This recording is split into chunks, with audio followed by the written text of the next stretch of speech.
So let's talk about the inside pages of your book. A signature is describing the smaller books that you're making on the inside. So what I have for you is 6 by 18 sheets of paper. It was just a 12 by 18 cut lengthwise. And what you're going to want to do is pick out 18 sheets of the white paper. May sound like a lot, but when you fold it over again, it's going to make 36 plus your covers. So 18 of these long sheets. Okay, let's pretend I have 18 here.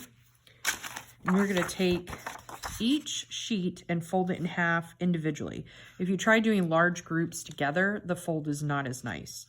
So that's another way of showing your craftsmanship and taking your time by trying to fold these. Now, if you're struggling to get a nice fold, let me know. They do make tools to help folding paper with bookbinding supplies. It's called a bone folder.